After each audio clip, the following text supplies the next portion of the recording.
Les experts de l'orage, on commence par l'immobilier. Marie-Cœur de Roy, on va à Cannes, donc c'est le MIPIM, plus grand salon mondial de l'immobilier.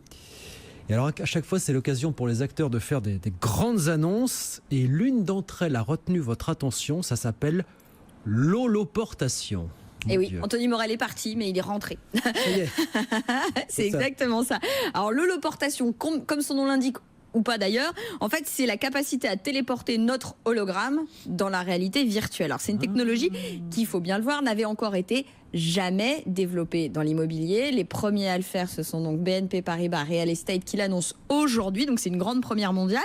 Cette innovation, en fait, elle va permettre, grâce à un casque de réalité virtuelle, de se projeter soi-même dans le décor et de rencontrer d'autres gens. En clair, un investisseur basé à Hong Kong, explique BNP, pourra par exemple aller visiter un bien en Europe en se projetant à l'intérieur, mais surtout le plus intéressant, c'est qu'il sera accompagné du broker, de l'agent spécialisé, de son conseiller, qui lui-même pourra d'ailleurs être parfaitement ailleurs et puis se téléporter dans le décor. En fait, l'idée, c'est qu'on introduit un humain dans la réalité virtuelle. Et ça, c'est essentiel. C'est ce que m'expliquait hier Kevin Cardona, qui est en fait celui qui est en charge de l'innovation au sein de BNP Paribas Real Estate, et qui me disait, en gros, on avait de la réalité virtuelle. Ouais. Ça, c'était déjà bien développé dans le monde de l'immobilier. Mais pour réellement déclencher l'acte d'achat auprès d'investisseurs, il manquait cette présence humaine. Et c'est ce que va permettre l'holoportation. D'ailleurs, il me disait que c'est le marché asiatique qui était le plus mûr sur ce sujet et que cette seule présence humaine allait clairement, selon lui, permettre à des gens, dorénavant, des investisseurs,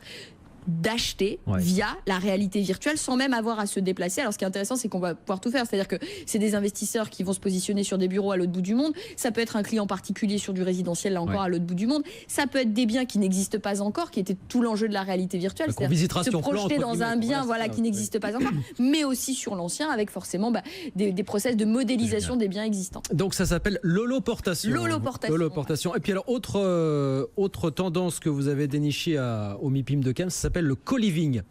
Donc ça, c'est un nouveau produit immobilier qui est dédié aux jeunes actifs de 25 à 35 ans. Alors, millennials. Voilà. Petits logements, mais grands espaces de vie à partager. Ouais, en fait, vous savez, faire la cuisine, faire la lessive, aller à la salle de sport, Internet, le bureau, vous allez devoir tout partager dans ces espaces de co-living. En fait, vous allez avoir juste un espace à vous, c'est votre chambre. Sinon, tout le reste, vous le partagez, mais pas avec 2-3 personnes, avec l'intégralité de l'immeuble. C'est ça, le co-living, en fait. C'est une architecture complètement différente. Le lieu a été complètement repensé. J'ai envie de dire, c'est industrialiser la colocation. Alors, en fait, l'idée, au départ, c'est de répondre à un vrai problème pour ces fameux millennials, ces fameux jeunes actifs, c'est de pouvoir se loger dans des grandes villes qui sont devenues complètement hors de prix. Et donc le process, c'est on réduit au maximum l'espace individuel et on élargit en revanche tous les espaces partagés. On mutualise ces espaces partagés avec tout l'immeuble.